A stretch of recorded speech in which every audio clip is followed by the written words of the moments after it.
a lot of the time, how I use social media does all the work for me. So instead of having to go into physical rooms and having to meet people to show people what I do, which to me gives me brain freeze, I use social media. And what that does is it attracts the right people who then send their emails, their messages, and then we can engage in a one-on-one conversation, which is what I prefer as an introvert. I see these young boys and them with, where drinking is your pedigree. How much beers can you drink? How much alcohol you can consume? Versus, I would love to see where, hey, how fit are you? Right? How many people are you helping? How much are you pushing yourself? How much are you pushing your mind? What have you learned lately? And loving to see that as a representation. We have to understand that people are not just one dimensional. We are multidimensional. We are multi-potentialites. And even though we show up in professional spaces, we do have our personal lives and we have hobbies and we have interests.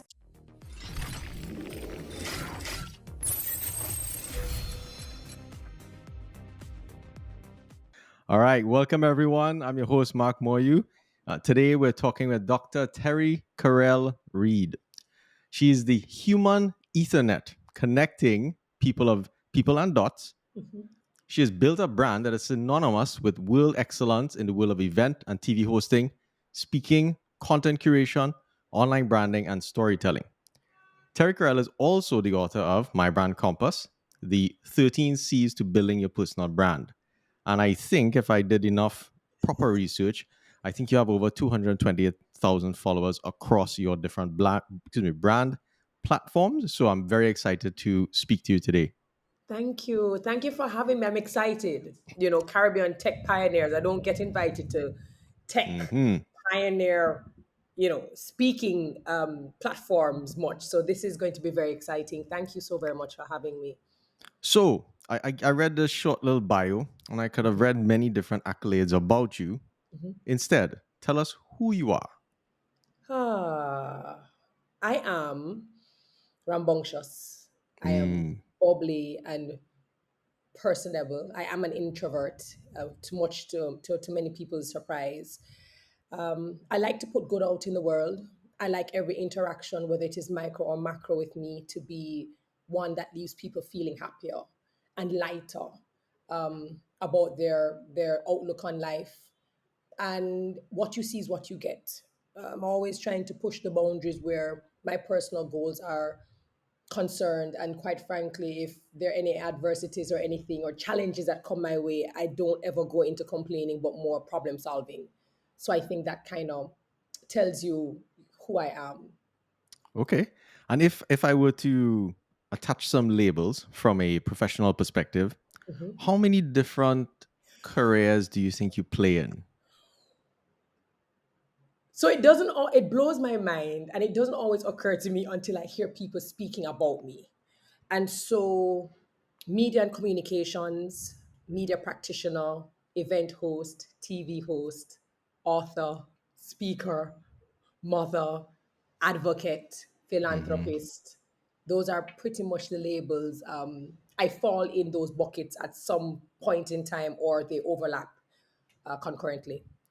Fantastic. And I think one of the beautiful things about your career as an overarching work in your life is that you are living proof that you can do many things on a professional level and do them extremely well, Oh, which is exciting. absolutely, absolutely. And I think for most people, what it is, when they may go to my website or they're in conversation, or they may ask me, more questions, or they may read a feature and they'll say, "Oh, for some people, I might be a beauty queen.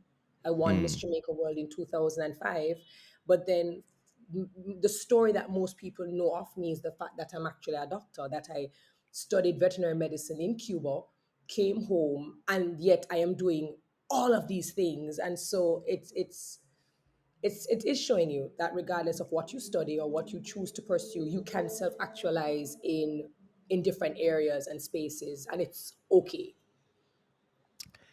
In this modern time, so here's my first question, okay?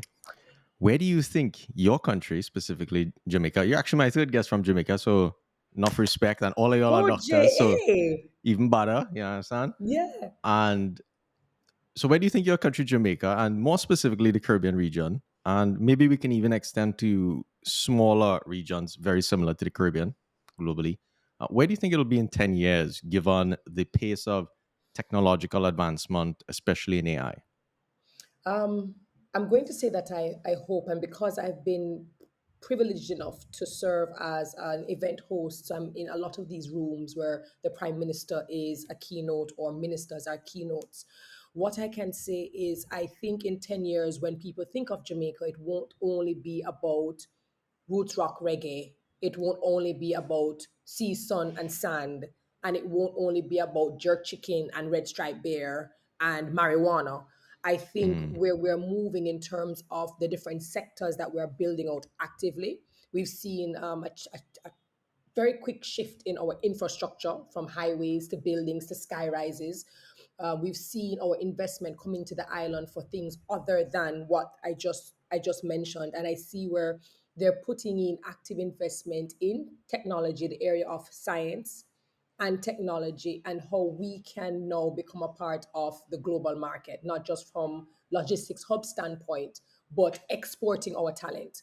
So the prime minister has made it very clear in a lot of his speeches that he absolutely hates when there are huge investors and investments to be made, and global companies are interested in the Caribbean. They want to do business in the Caribbean. They want to expand, and they may be looking for 50 specialized people in a particular area. And the reason why they don't come to the island is because you cannot find 50 people, which is just mind blowing. So I mm, think that there is this active strategy that is being put in place where in the next 10 years we will be exporting our talent, and it won't just be in sports and gastronomy, but in science and technology and logistics and more specialized areas that we don't typically do in our schools, or maybe areas that we've never even heard of, subjects we've never heard of. So I think and I hope that that is where we will be in 10 years. beautiful. You said the word exporting, which is a very touchy topic, I think, for many people in our home countries, and this notion of brain drain. What's your opinion on brain drain? And I'll share mine. I think it is a touchy subject. It will always be uncomfortable, but I think we have to look at the reality. I think for many of us as Jamaicans, our love is rooted in Jamaica. I think if you ask the typical Jamaican where they would love to work, build family, do business, it would be in Jamaica.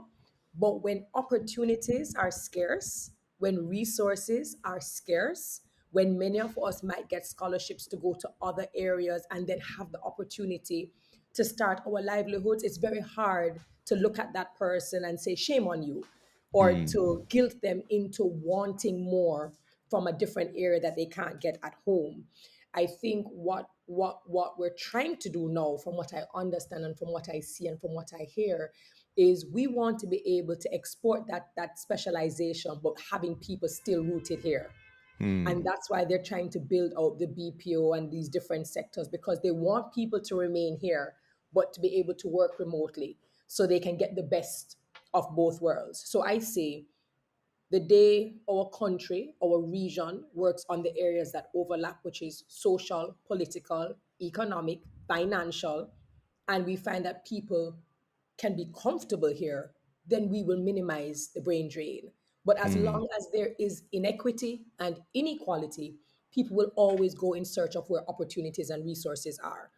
And so we need to start looking at the root, the cause, trying to fix that. And then, of course, we will fix the symptoms, which is people leaving.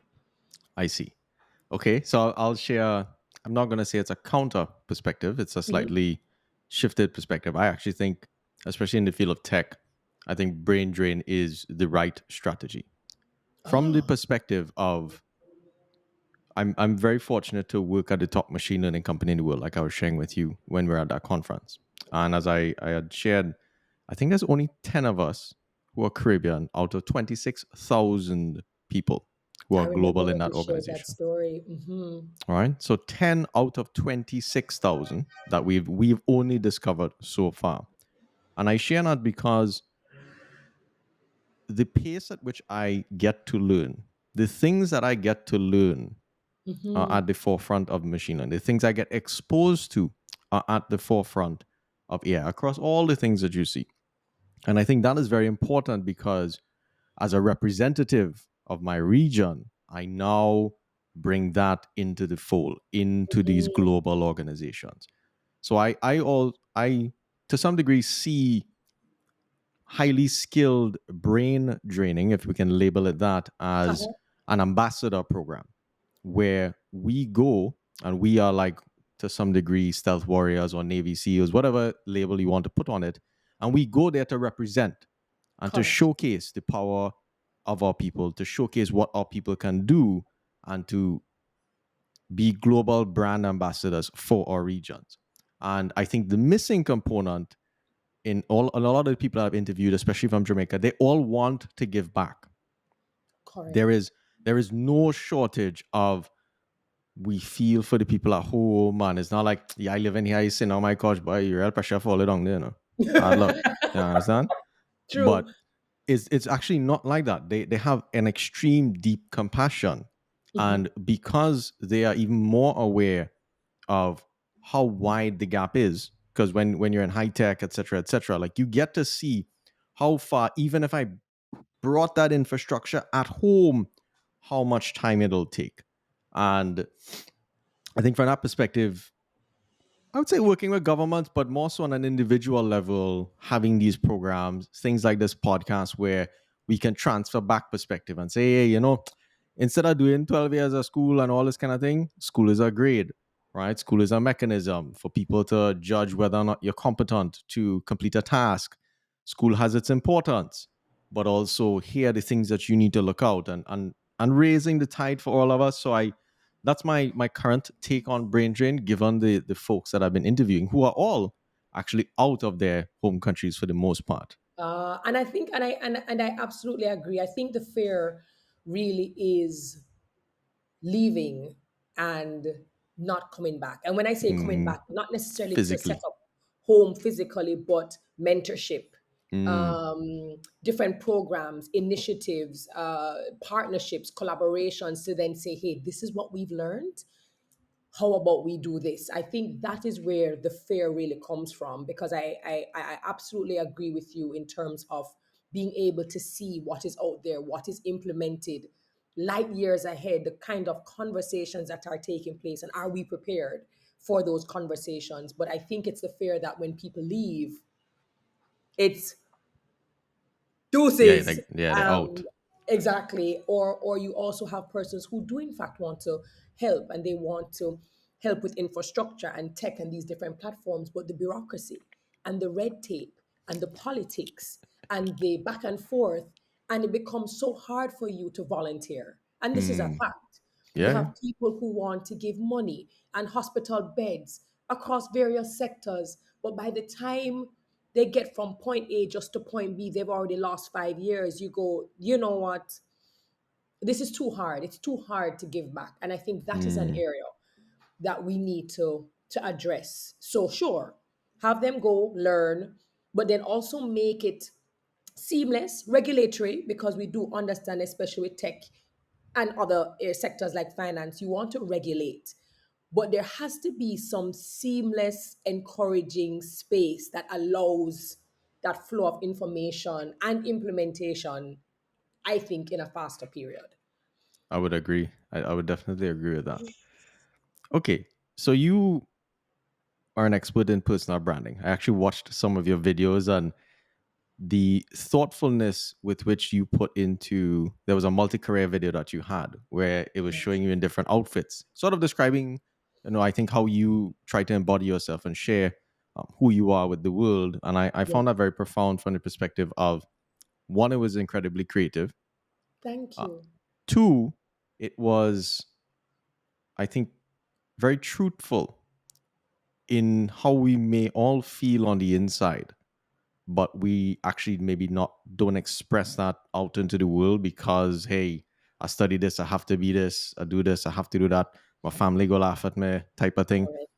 And mainline tell you, in the Caribbean, when your family and friends, especially your family, start to make fun of you and thing, I That's don't it. think it different out there. Like, I think we just have a gift of beating people down with words. That Correct. we're very good at that, I think. Correct. So with that, Why is building your personal brand important in today's age? I think I think it's important because it one allows you to acknowledge that you matter. Who you are matters. A lot of people tend to look at personal branding as just self promotion, and what I hope to do is to help people, redefine it and look at it from a very different perspective. A lot of us are walking around, and you kind of alluded to it, because we have a very weird relationship with humility, and we have a very weird relationship with fear and shame and culture. Okay, and within our culture, our family and our friends are probably the most influential of all. I think when it comes to branding, what I am asking you to do, or what I'm asking you to think about, is the importance that you have while being here on this earth. You're not here to just exist. You're not here to just pass through. You're not here to do the bare minimum. But in my opinion, you are here to leave nothing else when you leave this earth. That you would have given it your all, you would have laid it all out, you would have explored different facets that interested you, and whether you failed or whether you succeeded, you would have learned. You would have taken that feedback and go, how can I apply it to something else? And then to be proud of who you are and to celebrate yourself, and then to communicate that, because that's really what branding is. After you've accepted that you matter, and you figured out what interests you and how you're going to do what you do, then you have to kind of communicate it in a manner that makes people say, hey, I'm here and I'm willing to serve in some way, shape, or form. What tends to happen is people go, no, but if I talk about myself, it's going to look like I'm coming across as arrogant. I'm going to come across as looking cocky. I need to be humble. And we want everybody to be humble, which means most people hold a lot of what they do very well to their hearts. Hmm. And what I will say is, you branding yourself and speaking about what you do doesn't mean that you can't be humble. It just simply means that you're not denying your excellence. You're not denying your greatness. You're not denying your fortitude and your resilience, but you're just doing it in such a way that you do not make other persons feel as if you're speaking down to them. And I think that is where a lot of people, there's a very blurry line. So I'm not going to deny my excellence. If you ask me if I'm a good host, I'm going to tell you I am an excellent host. And I'm going to tell you that what I bring to the table is width and depth and creativity and storytelling. And years ago, I would not have said that. I would have just said, it's okay. No. So we deflect compliments, we decline compliments, and what I'm saying is accept it and then communicate it in a way that adds context and clarity. That is really what branding is, and opportunities that exist when you open your mouth and when you put that talent on display are absolutely endless in this borderless world. Ooh, borderless. Well, I like that one. Well, borderless digitally gone. Digitally, right? So I'm receiving opportunities, Mark, all over the world, because I am communicating what I do and how I do it and why I do it. And I am amplified, my voice is amplified because of tech and because of digital platforms. So now people from Malaysia, Africa, all over the world now come and say, hey, we would love to engage you for this, which would not have happened if I sat down going, I know I'm good, but I'm not going to tell anybody. Hmm. It wouldn't happen. It really wouldn't happen. Yeah, even in my research on you and being exposed to you in a live event, I think that's there's so much more power that's communicated in a live event because one, here's what impressed me about when I saw you speak. Um, we weren't in the most grand of venues. You were speaking as if there were 10,000 people and there was about 100, maybe 50 who were engaged and 10 who were actually properly engaged. And what really struck me is that you stepped out as a true professional, Yeah. and you don't necessarily see many people have that emotional fortitude and that commitment to excellence to deliver regardless of the actual scenario that's sort of occurring. And Yeah. I wanted to applaud you publicly for that, Thank and you. and to say that that actually left a big impact on me, just because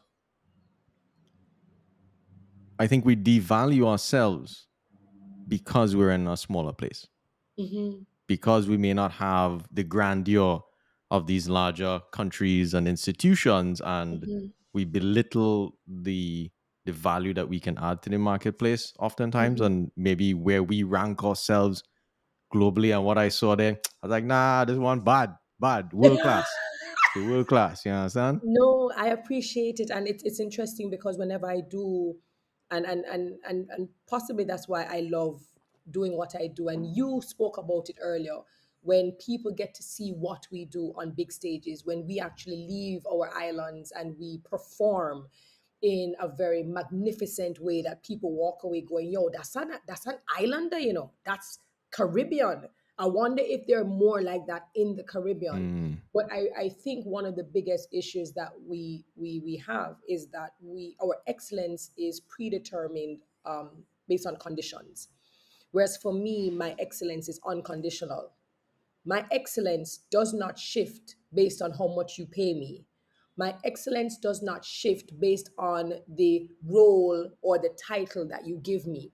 If I am a line worker, I will still outwork and outshine you as a CEO, because my excellence is not waiting to get to the title of CEO to then be on display. My excellence is not rooted in how many people are in attendance and how many people aren't. I've made it up to myself. I owe it. I owe it to myself to show up excellently, regardless. And when I do that, everyone around me benefit. They just mm, get the cherry. But when I leave a room or when I leave a space, I would have given you my all, regardless of what's going on. And I think if most of us approach life saying, "Yo, I'm going to be great regardless of what other people doing," if they don't want to operate on a certain level because maybe they don't like the boss, that has nothing to do with me.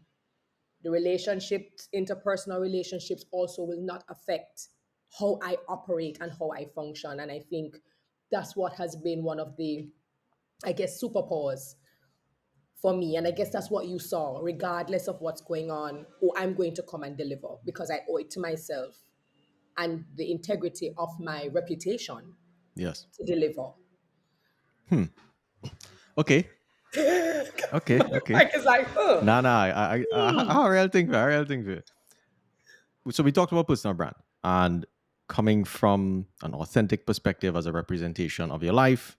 And I sometimes also think about it from the perspective of we are showcasing a path so that others can overcome their fear to pursue their own gifts, which I think is a beautiful thing, in terms of a trickle effect. But when should I start a personal brand? it started a long time ago. Okay. It literally started, and I think this is what is always interesting to me when I speak to university students and high school students. They'll say, "So what age or at what moment?" And I'm like, "Oh, you don't know you're a brand right now?" And the look on their faces, and I'll say, "Hey, if I asked you who was the class clown, would you be able to tell me?"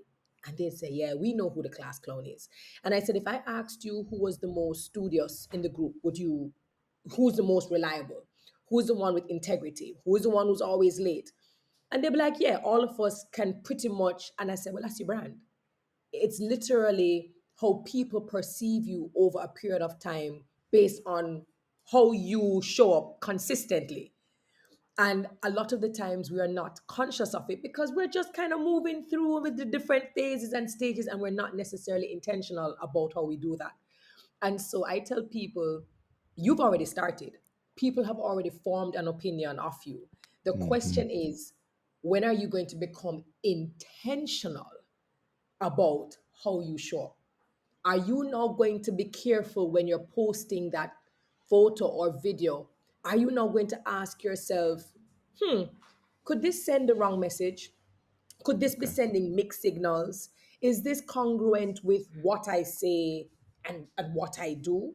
Are we being intentional? Because we're already brands walking around the place. We're just not intentional about it, I think. Interesting. So I've heard you say the word intention a Hmm. lot. But quick, here's a quick client. What you call it?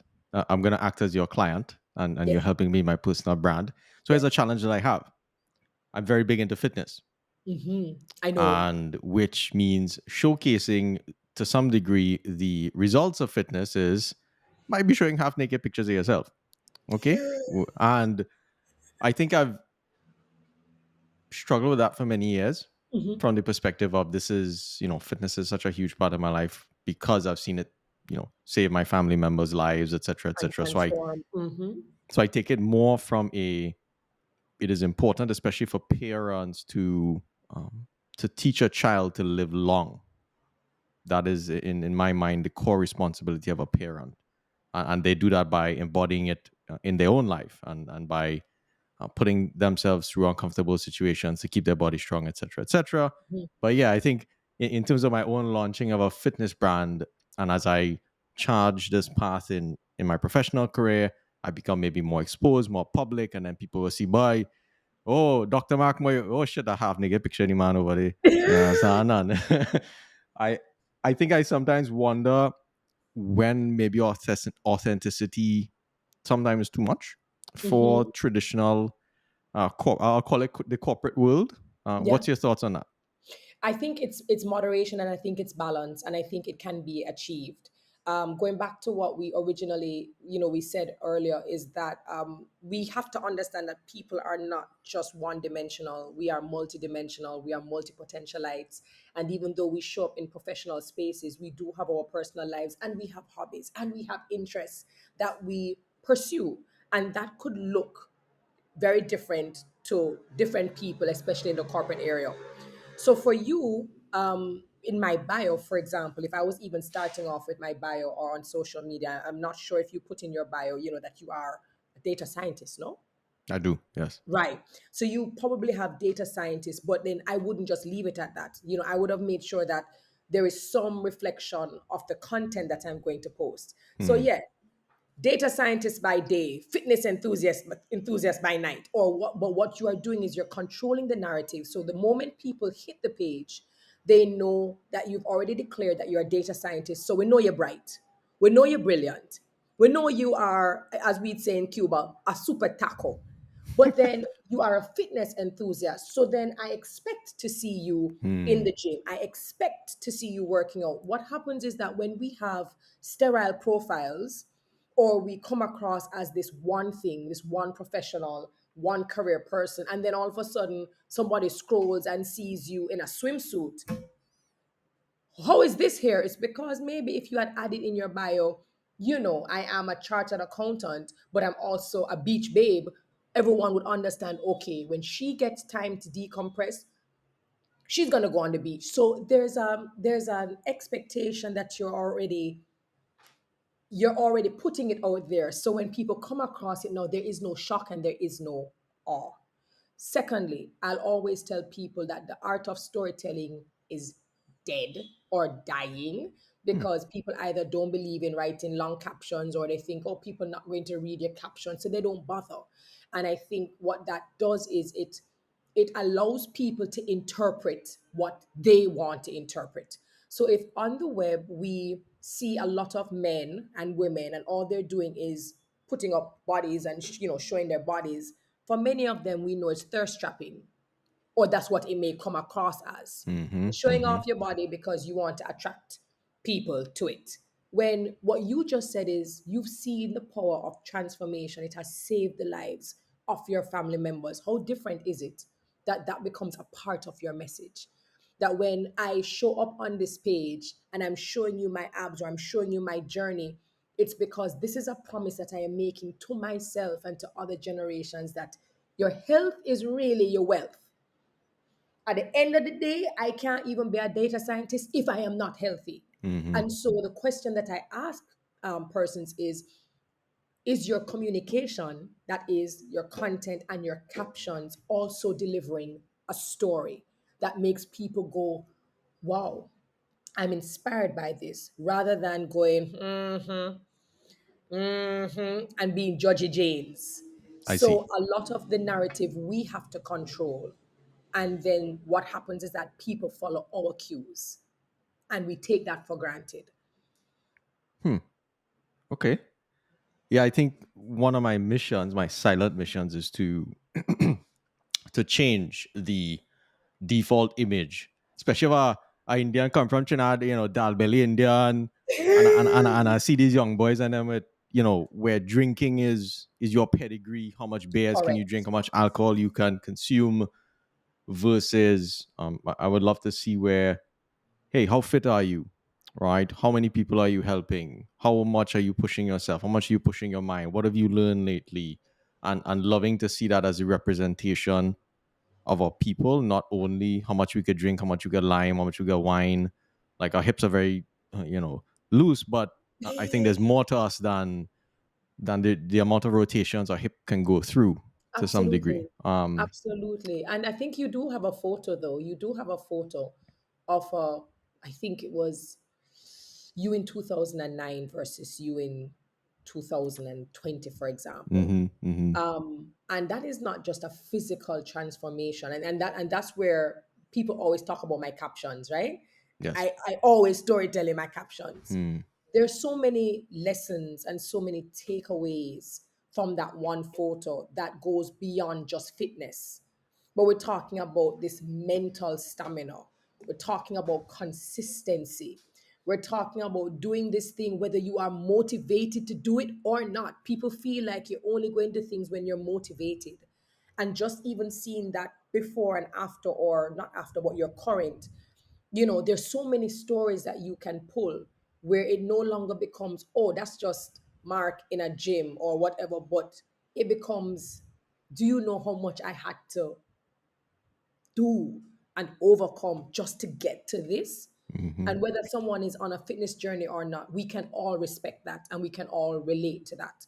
So I think it takes moderation and balance between what your career looks like professionally and what your hobby looks like. And then ensuring that in your communication, you are weaving it so that people get a bigger picture of who you are and why this other thing is important to you. Hmm. Hmm. I have a comment to put your way. Have you read this book called So Good They Can't Ignore You? Yes, What were your and thoughts on good the to book? great. I like that book as well. Good to great. Yeah, I'm reading through that one. What were your thoughts on So Good They Can't Ignore You? Be so good they can't ignore you. So I mean, I don't. Okay, so I don't Mm-hmm. agree. I don't always agree with everything, but what I do agree with is the concept, and I'm going to tell you why I believe it. The Okay. concept works when you are at the pinnacle of your sector, your industry. When you are absolutely fantastic at what you do, you will find that people's biases, because everyone walks around here with their own biases, people's hesitations or reluctances to hire you or to consider you or to promote you to a different space or to even refer you, you find that eventually those things have to subside because you are too good. Hmm. Can't be denied. You can't be overlooked. Every room they go into, your name comes up. You are recommended. You are referred. That even when people have their own inclinations, biases, preferences, because you've come so good and you've established this reputation that is, I mean, undoubtedly impenetrable, people can't ignore you, even if they wanted to. They can't. They can't. I see. And I've experienced that in my lifetime. Hmm. So one of the things that came out of that book for me from that perspective is sometimes it takes a long time for you to discover. Sometimes I think we know our gifts, but we're not necessarily guided to pursue them, either being it may not be monetarily worthwhile to do that, Mhm. right? Versus it fills your spirit. If you had all the money in the world, that's all you would be doing. And another thing that stuck out to me is sometimes this notion of switching careers very quickly when you don't have enough career capital accumulated in that other endeavor that you're hoping to go do. Those are two things. But one of the things that stuck out in my life is this notion of being able to take a lot of shit, meaning doing something for a very long time that you don't like to do in order to get to a place where you can do what you want to do. Um, and the two examples that I'd highlight based on what you shared was I don't like school. I have a PhD. And for those that know me, they know that I don't care about school. I value its importance in sort of the system itself and what it can Mm-hmm. do for others. In addition, fitness. I don't like working out. I really don't. There's, you learn to endure pain over time, but it's a very painful activity. Yes. And if you're very intentional about it, you have to continuously apply more and more pain to your body, to your mind to continuously grow, if that's sort of what you're Absolutely. seeking. So Abs- I think this notion of enduring, like you just said, mental stamina, physical stamina, but inducing stress onto your system, in addition to doing something you might not like for a while to get the opportunities. Can you share your perspectives on that? First of all, I thought they were brilliant examples, and nobody likes to hear this. And I understand, because in the world that we live in now, even when I scroll on social media, I'm seeing 21-year-olds seemingly, making seven figures, and they're doing this with a computer in Bali, and they didn't do this and they didn't like that, and so they just went and created. And the more and more people see that side, whether it is true or not, it becomes very appealing. Hmm. Everyone wants that instant gratification where somehow you fall into finding the perfect job that pays you the perfect amount, that gives you the freedom, and you just live in life. And so the moment people get into jobs and they feel a little bit of resistance, or they don't get the pay that they thought they would, or they just got the degree or the master, so they assume because I have the masters I should now be on this level, and they don't get it. It becomes a, I'm not doing this, forget that. And that is how it has become. And I am not saying that anyone should stay in any space where they're being exploited, and I needed to be very clear about that. But what I've come to realize is that where I am took years to hone and craft. Where I am took doing jobs for free, okay? Because sometimes just to get in the room, or just to get the experience, just for you to have a lay of the land when you are not known, sometimes you have to do something for free and then you get the leverage. As opposed to, no, no, no, I'm not doing anything for free. There are things and decisions that you have to make.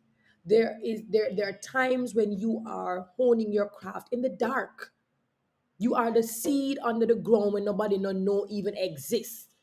But because you are watering and because you are nurturing, and sometimes that's going to be in spaces that you don't like. You may not like the team that you're on. You may not even be pursuing the thing that you always thought you'd pursue. But guess what? It still doesn't mean that you can't learn, and learn about corporate and life and people, and how to work with people, and how to be a team leader, and how to be a lead. All of those things you are still learning, even when you don't like what you're doing. And when you jump out very quickly, you rob yourself of the opportunity to understand resilience, and understanding elasticity and flexibility, and knowing how to adapt and do many different things, because you want the easy way. And the easy way, I hate to break it to people, but if it looks too easy, chances are something is wrong with it. Hmm. And so, to your point, and I thought they were brilliant points, is that, yeah, it takes a very long time. And even as it takes a long time, you are still learning if you are open to learning. And even as people compliment me saying I am amazing on a stage and I'm great at what I do, I am constantly reading the room. I'm constantly readjusting. I am constantly learning from the people who are speaking on the stage, and I never take it for granted that I have arrived.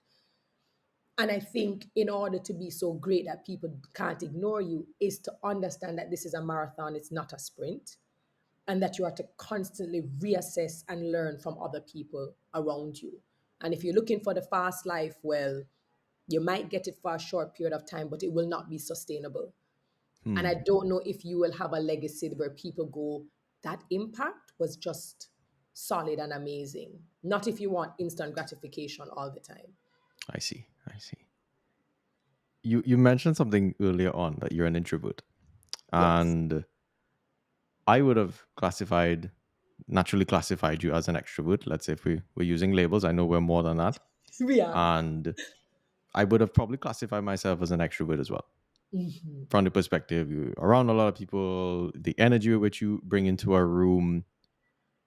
One of the silent, I will call it a fear that I have is that for the younger people, and I'm more focused on younger people because I tend to find that the older, well, people who are of age, More mature, more mature, yeah, let's find the right more labels here. senior. I get in trouble. Uh, tend to have that fixed mindset versus Mhm. the flexible mindset. Correct. And what's your advice to someone who does align more to an introverted label Hmm. and this notion of sharing who they are publicly Hmm. is not one easy for them. Two, I think is sometimes I've seen people who are more than that side. It's very difficult for them to share, and Ah, it's not.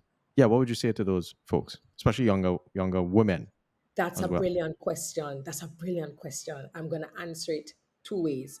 One to the introvert and one to the more mature or the senior leaders or the decision makers or the hiring managers, because this is a cultural thing where it is deemed that the person who is louder than life, larger than life, is the one who's affable and amicable and personable and bubbly, and everyone is attracted to that person. Automatically it means that that person is the better worker or the better choice, and that's a default. And what I want to do is I want to challenge the persons who are team leaders, supervisors, senior managers, executive managers, to understand that great performers come in different packages. And Hmm. it is your duty as a good leader, as a great leader, as an excellent leader, to look at the person in front of you and assess the skill sets and the skills that this person has, even if it doesn't come with this fireworks, pie energy everywhere, because there is power and there is strength in introversion. A lot of the times, because they are usually watching, they're active observers, they're active listeners. A lot of the time, they are registering things in a room that the average person does not, because they're not doing this all the time, and there is power. And I think that we need to be more balanced in how we promote and who we promote, and it shouldn't just be based on somebody being more likable or more affable in social spaces. That is for the people who are hiring, because I think that that needs a cultural shift. For my introverts, what I will say is, you have to be very careful how you even take on the label as introversion. Because people naturally think that introversion means you're just shy, you're locked off, and you just can't deal with social spaces, which is actually not true. So I think, one, we need to be very careful how we look, how we take on the label. That's number one. Number two, the reason why I use social media so well and I'm a power user is because for an introvert, we don't network very well in Hmm. social spaces. And people have noticed this about me after I confess that I'm an introvert. They've noticed I come into a space extremely early. I'm never on the red carpet. You probably will notice it now that I'm speaking to you. And no, I'm always working. You never see me off in the side having small conversations. And the moment I have finished my job and I say, have a good night, get home safely, it has been a pleasure serving you, I disappear. Even people who come looking for me to compliment me have to send me like a LinkedIn message to say, sorry, we couldn't catch up, because after I've given all of my energy, The idea of networking with people afterwards scares the bejesus out of me. I want to go far away and stay in my room, pick up a book, and just keep my company. I use social media in the particular way because I want to be very particular about who I attract. And so a lot of the time, how I use social media does all the work for me. So instead of having to go into physical rooms and having to meet people to show people what I do, which to me gives me brain freeze, I use social media. And what that does is it attracts the right people who then send their emails, their messages, and then we can engage in a one-on-one conversation, which is what I prefer as an introvert. And lastly, what I would say is even if you are an introvert, you still have the power to choose wisely what you want to share and how you want to share it. You are not required to share your information or who you are the way an extrovert would. That is not necessary. So do not compare, do not compete. You know where your strengths are, work to your strengths, share your strengths, speak about your strength. And it's okay if you even admit, I can be a little bit reserved, I can be an introvert, because what you also do is you know set up again with clarity people's expectations of you. But I'd be very careful because being an introvert does not necessarily mean that you're shy or that you can't carry out functions in a public space. And I don't think that people should make those things, should separate those things. Mm. I was I was enlightening, and I wanted to share an experience that happened to me during the conference with which I met you. So I've discovered that I have this very strange stress response to events, and this is Mm. something that I actually wanted to.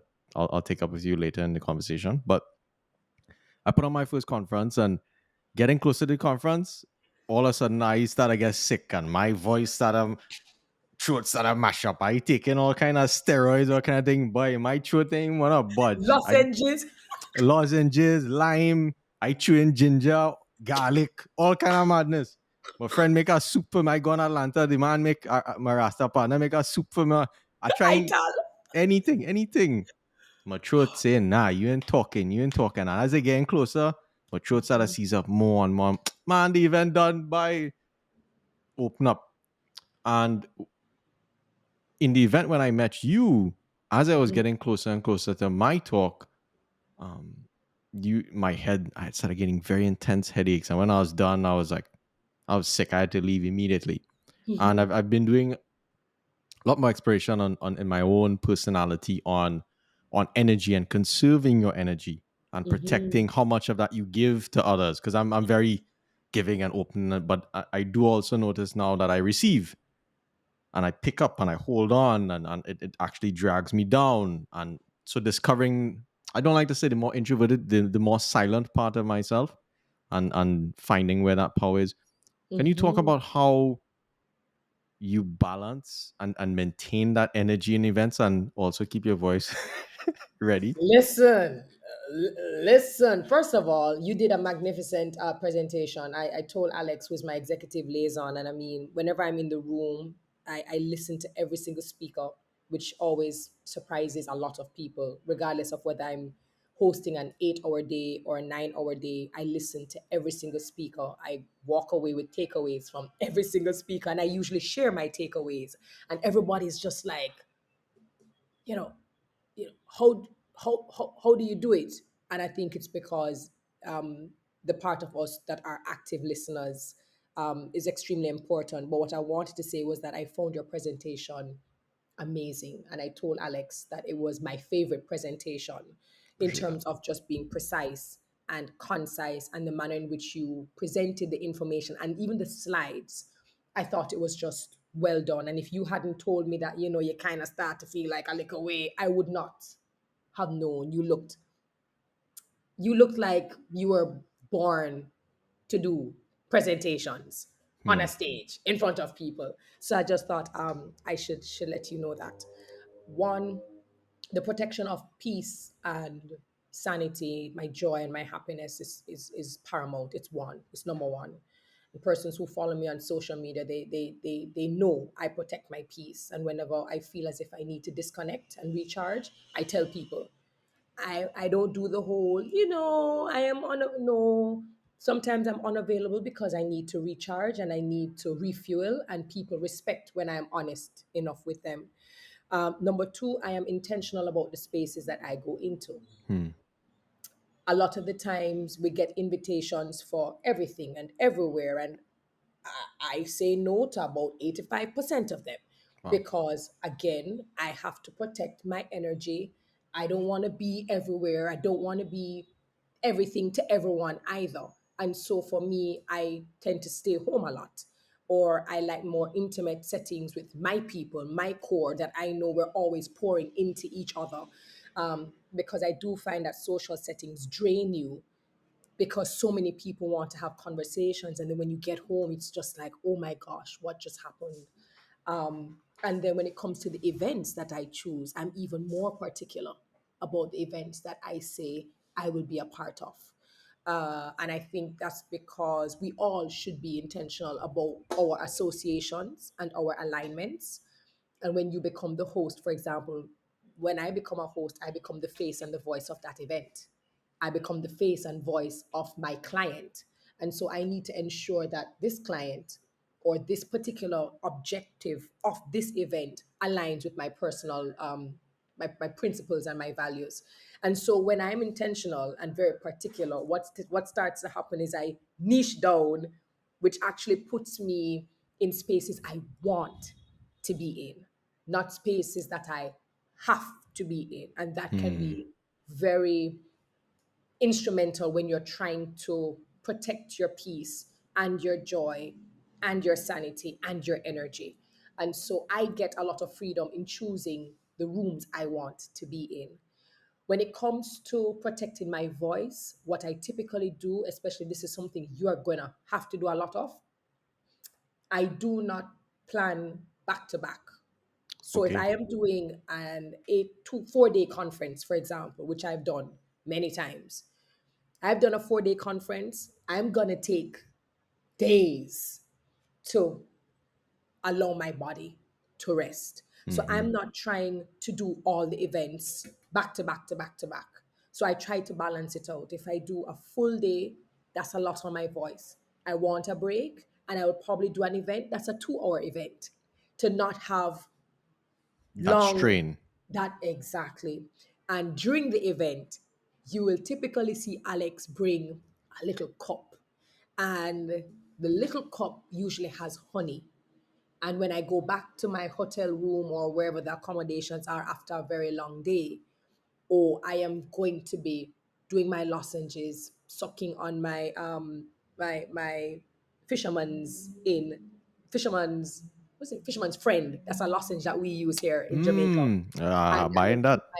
I have my honey, and that is how I manage my voice, and I don't do any talking.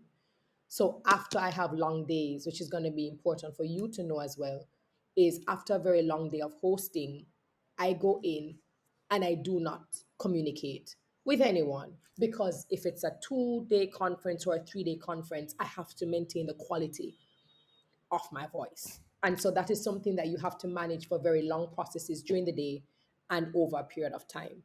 Hmm. So That's moderation always. that's some fire advice. I think this is Free probably, consultation. yeah, yeah, free. This will be the weirdest question, and I can guarantee you have not heard across all your interviews. Let's see. Let's talk about bladder control. But I know where you're going. That's a skill. That is a skill, and it is a skill for you to have even noticed it or figured it out or observed it. That's pretty interesting. And I'll share the perspective that I'm coming from. There is the balance between, I've learned in my events that I've been doing.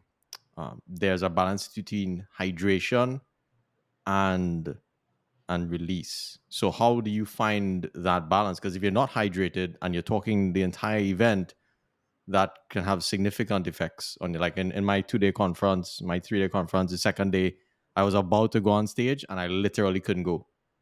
I literally had to go to the hotel room because I passed out from, Really? yeah, from dehydration. Because you're just running, you're going, and I wasn't Correct. very cognizant of that, right? Even in Correct. the event that I came with you, usually I fast in the morning, so like I'll eat at like 11 o'clock.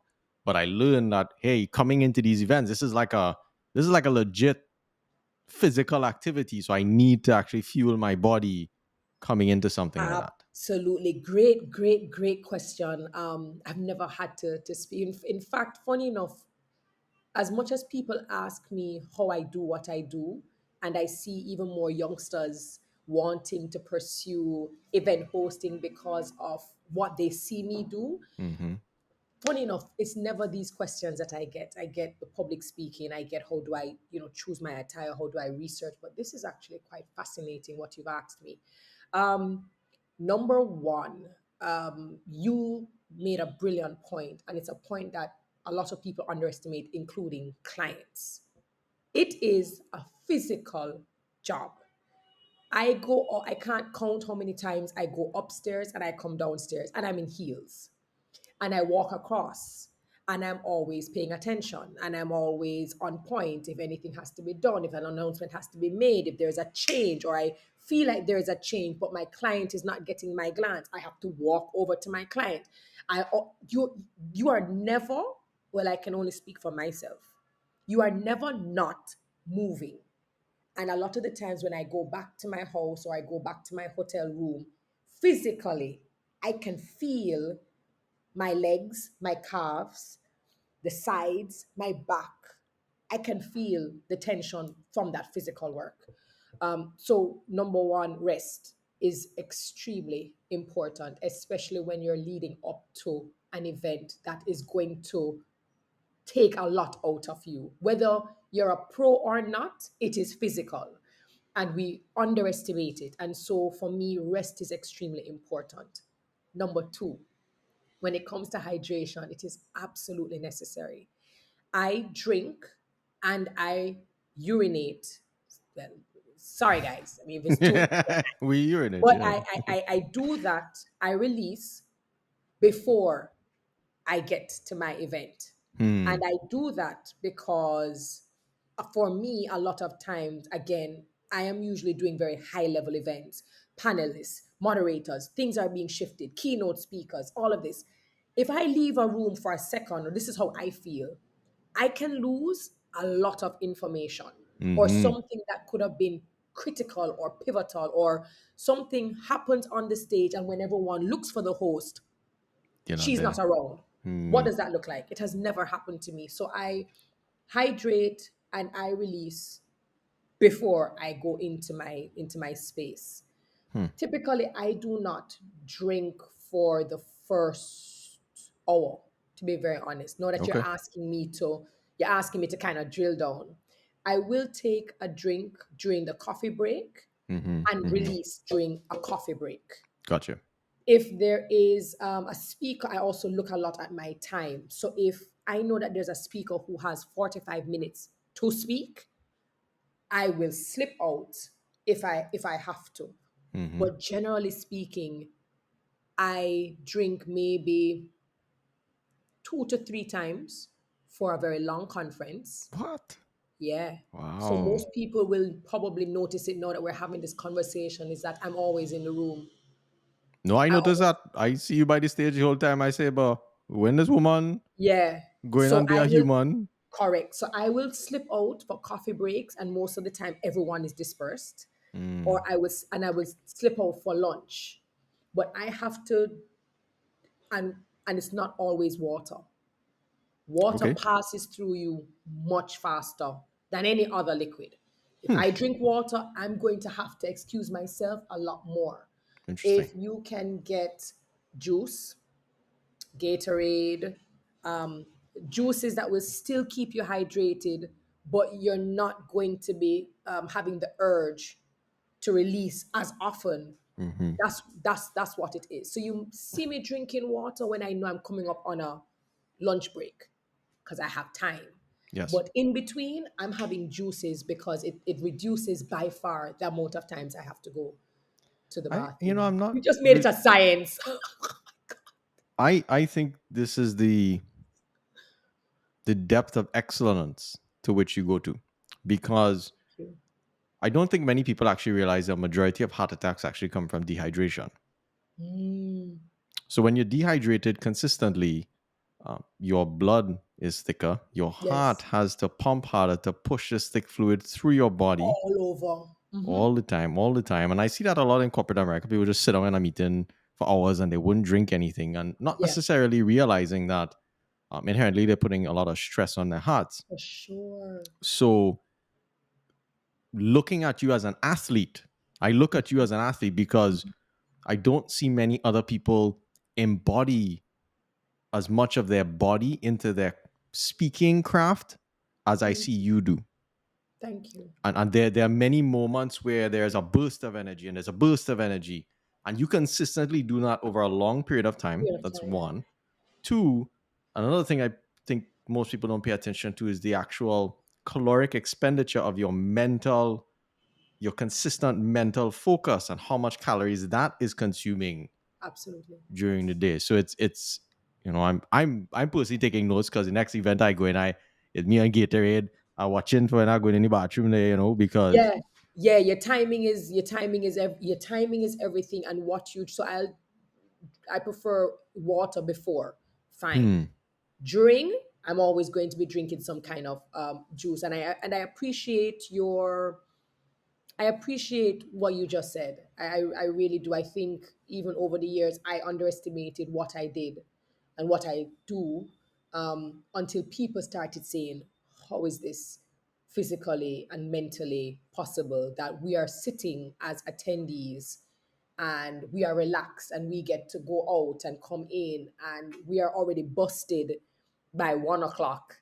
We hmm, still have 4 more hours left, and you are just still on point with the takeaways, the announcements, and it comes with time, and it comes with finding your rhythm as well, hmm, which is something that is extremely important, to not present the way you believe people expect you will, but to find what suits you best. Because when you find your rhythm and your momentum and what suits you best, you operate from a place of comfort and freedom, liberty, where you are not afraid to run a joke and to throw back your head. And that's the kind of host I am. yes, Whereas, probably if I thought there was a particular way in which I should present, half of the things that you experience as an attendee, where I'm concerned, you simply wouldn't. hmm. I think until I saw you speak, I follow a lot of motivational speakers. That's just been critical to my own mental strengthening over the years.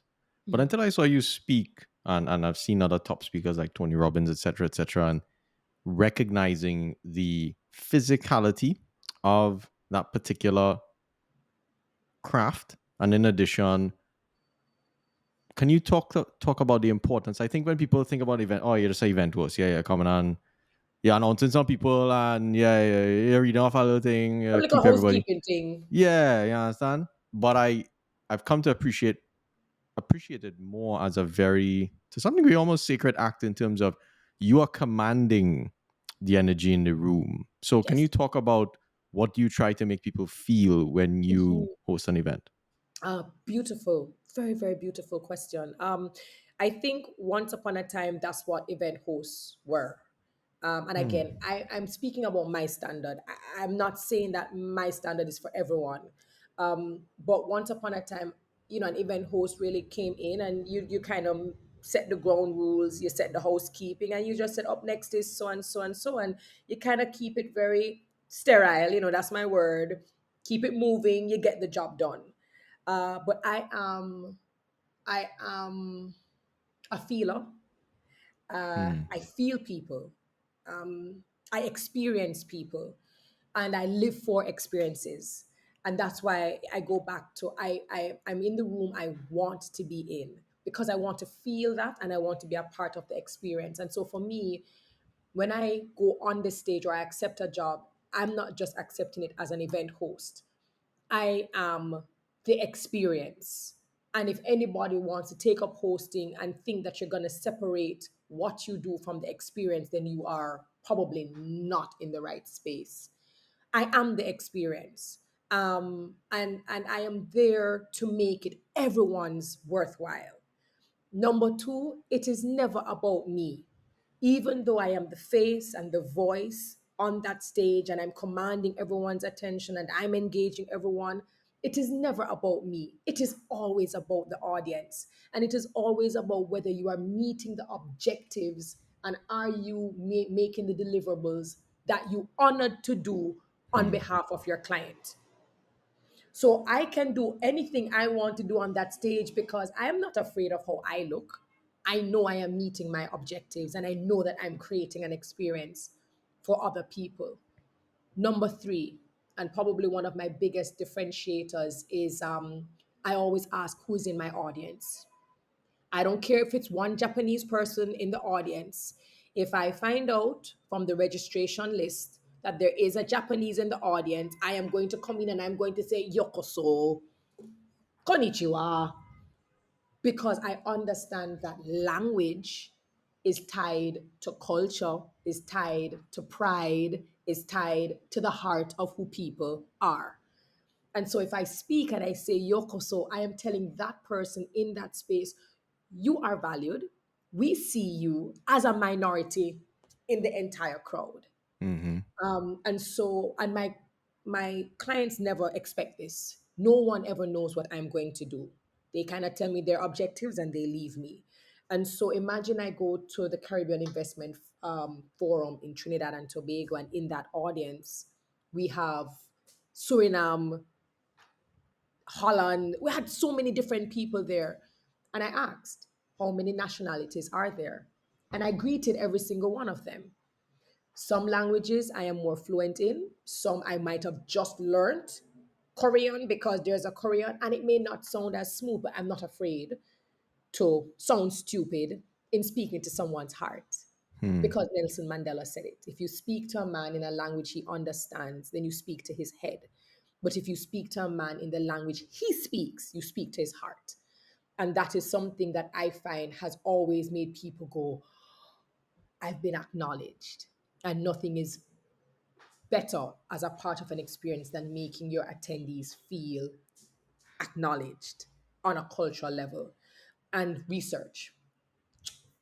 My superpower Hmm. is my level of research. I know my client, I know they sometimes give me speaking notes, most of my clients don't, and they are shocked when I go up and I say, for example, this client in 1999 did so and so and so, or did you realize that in 2020 and 2022, this is things that they never told me.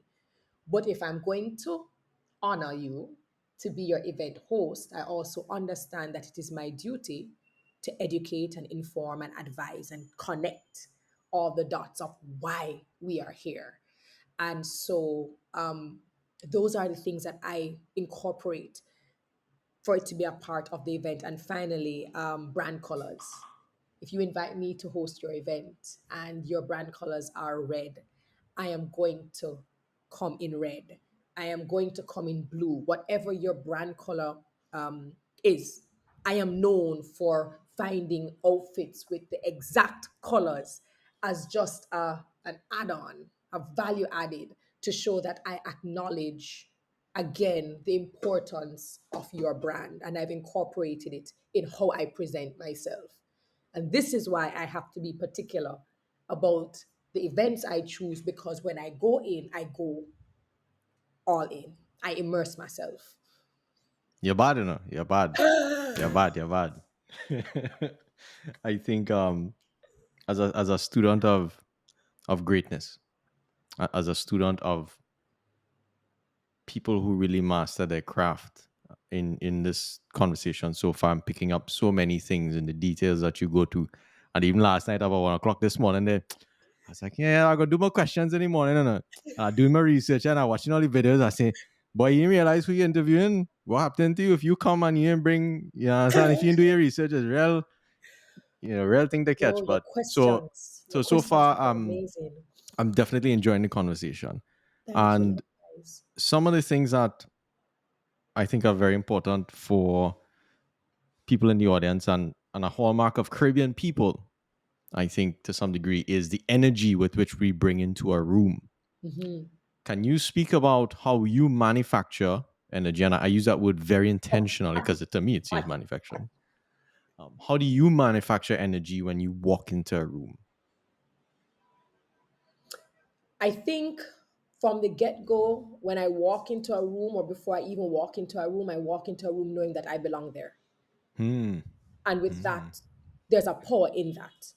A lot of us walk into rooms still doubting our purpose and our reason for being there. When I walk into a room, I already walk in knowing I belong here. And I think that already sets my energy up for what I'm about to do. When I also walk into a room, and the reason why I go early is I hear conversations, I see people coming in, I get a good lay of the land. And automatically, how I also manufacture my energy is I start thinking about the stories that align or the stories that can be relatable, that can be engaging, that can be funny. And that's because a lot of people don't expect it. They expect us to start with the good morning, welcome, and you just roll on. You just kind of roll in. Whereas I always think about the stories and how we as Caribbean people always have a particular thing that we can say that gets people nodding. You see people nodding, you see people. I start to formulate in my head how I'm already going to open up for this particular event. Whether it is a story that I have experienced or is it something that I heard or read about, and I build a story and then I say, and that is why we are here. Welcome to so and so. And so my energy, and I already, so that's a second part which comes with how I host. And the third part is I protect that energy for the entire time. Hmm. So you will realize that stay by the stage and I'm constantly listening. I'm constantly formulating. I've gone to events where they have me, they have a seat out there for me during lunch and, I can sit with the CEO and everything. And I'm like, nah, I'm good. I Hmm. stay in my space because in my space, I am always focused, always churning, always connecting things and going, I didn't realize that Mark had said that earlier, which I never spoke about, but I'm going to figure out a way to weave it back in. And that is how I maintain my energy. I'm not flitting about all over the place, trying to talk to everybody and meet everybody and try to get more work.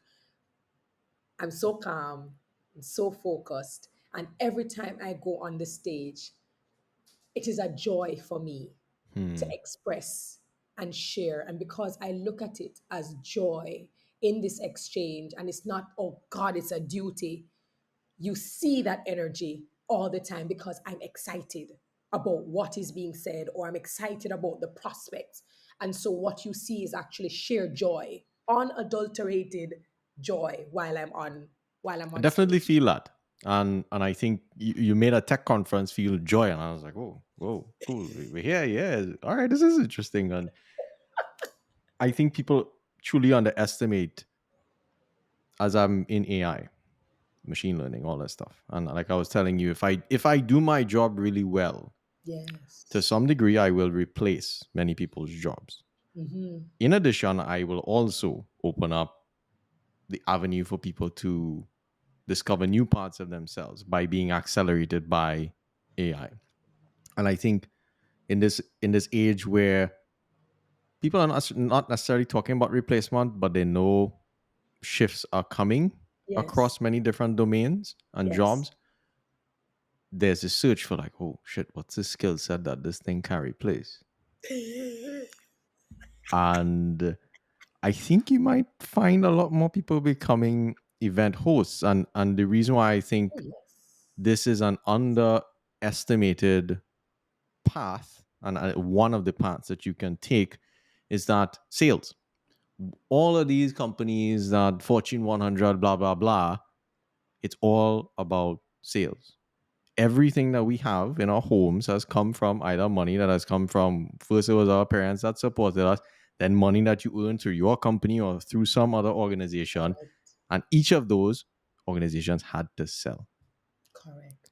And what you do in an event is you are communicating that brand's personality, energy into those people to hopefully manifest to some degree either alignment with that brand for future sales or even just alignment with the brand in general on a Awareness. personal level. Correct. Correct. So I see it actually as a very important role that for corporate people to choose and to recognize this power to communicate and transfer energy to people as a very serious skill. Yes.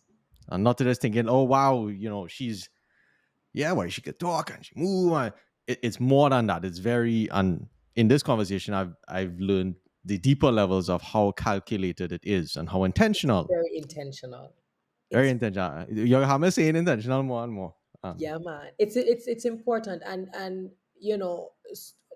there's another part of the career as we grow into the people we are, that as Caribbean people we have a hard time doing, and that is pricing ourselves, Mm, placing a value on what we do, especially when you do something that's abstract or something that cannot be seen as tangible. I consider myself to be a part of the creative industry because everything that yes. I do is a lot of the time intellectual. How I put things together and how I take what the CEO said as a keynote and then I tie it back into the panel and then I tie it into some news that was global. All of that is taking place here creatively. And so I consider myself to be a part of the creative industry. And a lot of creatives, one of our downfalls is we can create and ideate and we can execute. And when it comes to the business aspect of pricing and how we structure our business and how we do follow-ups and how we deal with our clients and treat with our clients are two completely different things, and there's a huge disparity in the Caribbean. And I've heard global clients complain about this, that Hmm. they will engage people within the Caribbean, usually in the creative industry, and it's either you can't reach them, they don't respond, they don't email, or when they email it is not timely, and then they kind of do the job, or they're kind of doing the job but then they ghost you when you're trying to get the deliverables, and then it's to get the invoice. And I think what we have to do more of is, as Caribbean people, we understand that we are creative and we can ideate and we can do all of these things, but there has to be structure and formalities as well with how you deal with people. Hmm. And whether you are a one person business or not, you treat it like it's a Fortune 500 business.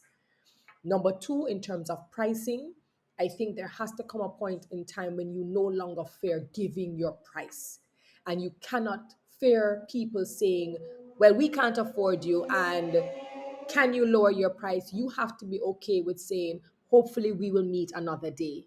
There is a fear that you will lose business. There's a fear that you won't make money if your prices are too high. And I'm here to tell people, when you set your price, which is always to be reassessed based on your demand and based on how much you continue to grow, Hmm. when you make your price, you are to honor it.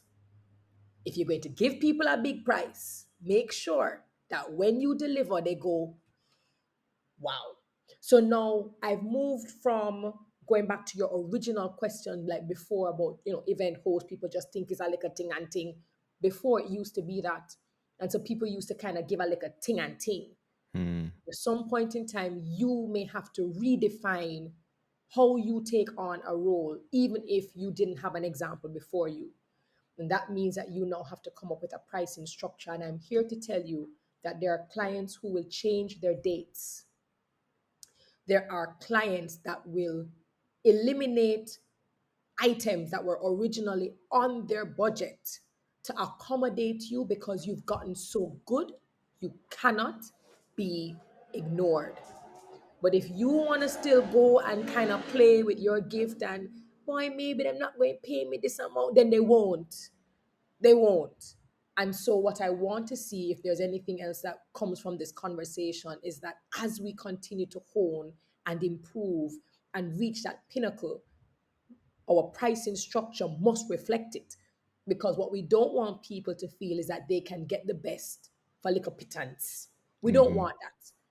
And there are people who pay foreigners to come in to speak, and they're paying them 10,000 US, 15,000 US, 25,000, 150,000, and you are a powerhouse speaker and you still trying to figure out whether you want to speak for free or not.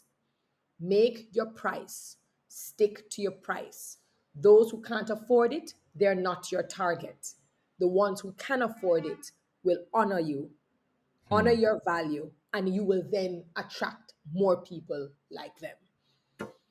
Very well said, and I think it fits very well with this notion of being a tech pioneer because I consider you a global speaker. I do not consider you a Jamaican speaker. You come from Jamaica, you represent Jamaica, Correct. but with the prowess and attention to detail and intentionality that you bring to your craft, which is representing global brands or um, taking that serious role of not being aligned with the organization before coming in a short period of time, feeling their audience and delivering their message to an unknown audience, to you to some degree. I think there are many facets of that are quite fascinating, and I think definitely you'll see people start to pay more attention to it when they have a part of their work is gone and the boss say, well, I didn't really need you, you know. Yeah. So that's quite interesting, Thank you. and I do think that's a fantastic strategy for a lot of people in the Caribbean because I think even your own Caribbean counterparts will say, but yeah, why you charging that? Like you from here, where it is, you know? And the same Caribbean person who working out there ain't changed nothing. They just in a different location, different brand. They come There make you about go. 10 times more money. You understand? Yeah. You got to So honor your brand. Honor your brand and honor your craft, and people will follow suit. If you do not respect and honor your brand, do not expect other people to do it for you. They're not. well, I think we have about 9 minutes if we go by the clock. All right. So I have only about I ain't lying to tell you about a third away through my questions. So, Okay. however, I want to make sure that the the young people who are in this situation where they are being exposed to a new reality of the world, a new reality of career, one in which where previously I would have said that following your passions is an American thing. That's an American narrative because I think in America you have a lot of the infrastructure with which to monetarily get paid for that particular gift. Whereas in the Caribbean, I don't think a lot of that infrastructure is there for us to manifest our talents in a financially viable way. So we always have to, keep the money on the table and do the thing on the side. Hustle. Now with that being, yeah, and that hustling, I in here, I hustling too. Don't study that. I hustling on this podcast, everything, and I think there's to some degree value in that, but oftentimes the strategy changes. So, what would you say to a young person at home where their family is seeing one view of the world, they're being exposed to a different view of the world? They don't necessarily have a lot of the financial mechanisms with which to make a life, a fruitful life for themselves. Because as I look at the economies in the region, I'm like, what jobs people going to school and coming into, and I'm like, is that the infinite jobs? Like we keep churning out students to like come into this job market. What job market are they coming into? And Right. that's a question that I constantly ask myself, and this is why I'm so passionate about um, tech and code and media. So previous systems of wealth have been built on human capital, having more capital, and all of those things are just mechanisms of leverage. Whereas code and media, those are permissionless systems of leverage, meaning I don't need someone's permission to code something, put it out there, make some money. I don't need someone's permission to do a podcast with you, or for you to host an event, or for you to even put out your own podcast, your own. I don't need permission, or you don't need permission to do that to affect the world and to make a name for yourself. So what advice do you have to the young people at home? Because like I said, the folks who are of age and more mature, they're kind of in the system and they Yeah. can navigate. They have contacts. That is a massive, you know, that is a massive question, right? That is True. that's a huge question, and I totally understand. And even culturally, I've met youngsters who have had to go to school to study medicine because their parents literally told them, if you're not studying medicine, I'm not paying tuition for anything else. I've literally met so many students who've had to go and pursue careers that they had no interest in, but their parents just kind of said it's either or. Um, this is a rough pill to swallow because of the Mm. narrative that you spoke about, where everyone just kind of said, follow your passion. But I think it's important for us to also understand our realities. I think it is important for us to do what we have to do with what we have right now. And hear me out. For a lot of us, the opportunities that we get later on to have the freedom to pursue our passion came because we decided to just try something now, to be okay with just temporarily learning some things in a space that may not be what you want to do, but I always think that there are lessons to be learned regardless. What I have come to realize is that in any space that you're put in, whether you like it or not, whether it is your passion or not, if you still apply yourself with with a measure of honor. I will always go back to honor and value and commitment and dedication.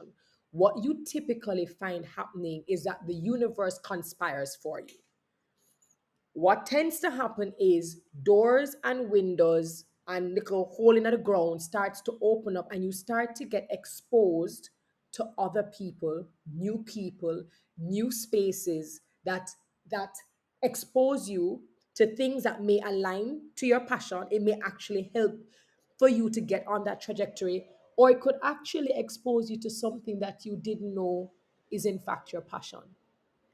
When I speak to youngsters, and a lot of people don't like to say it, a lot of the times we believe we know what our passion is early on out. Mm. And sometimes we don't.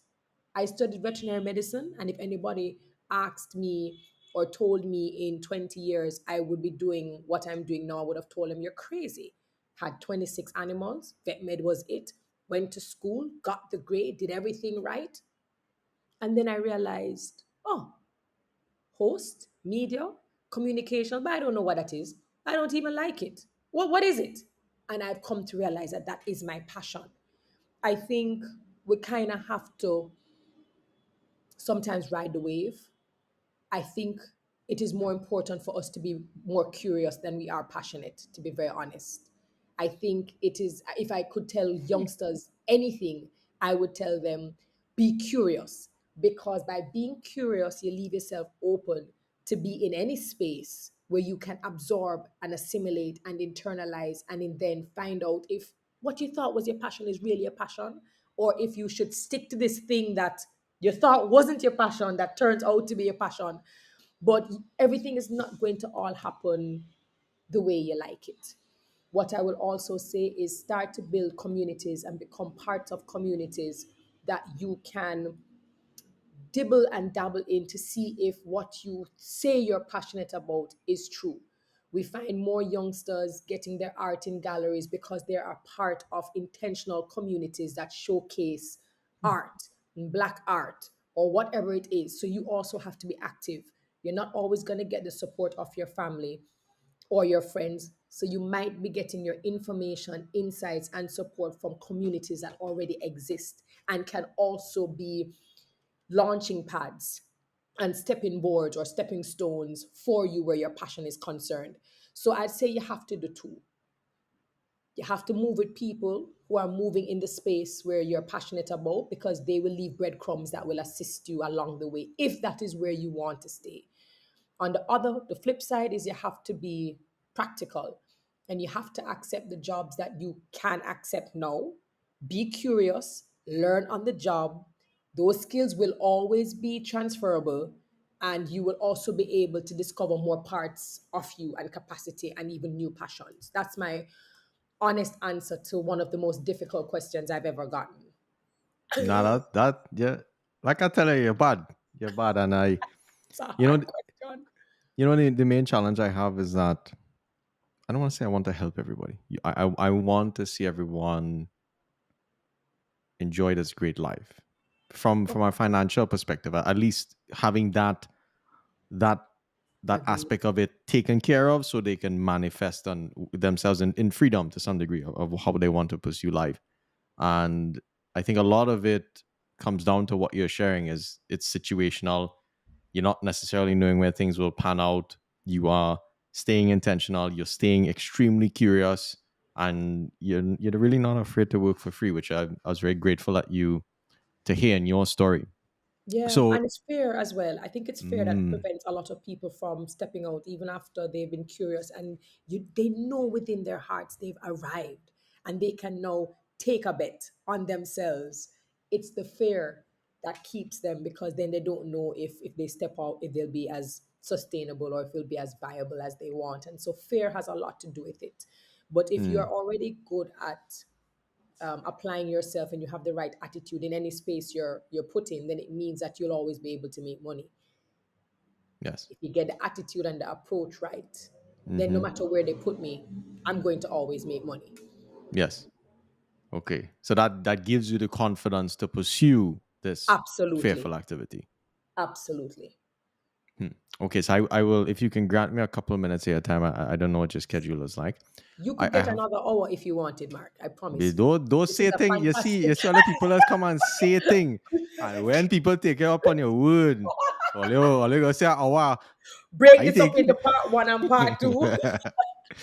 So yeah, all right. I'll take a couple of minutes because I think I do have, based on my research on you, I do have some very important questions. So you're a mom, okay, and I've Yes. seen videos of you and your daughter, and they're very beautiful. And I saw your talk on sort of having those real conversations with your parents, and they just kind of showing you the world in a real way and not making you feel too weird about it. And I've been fortunate to have my parents. I could go tell them all kind of thing. So Yeah. most things that you can't really tell your parents, I have the coolest parents in the world. And They that's rare. That's rare.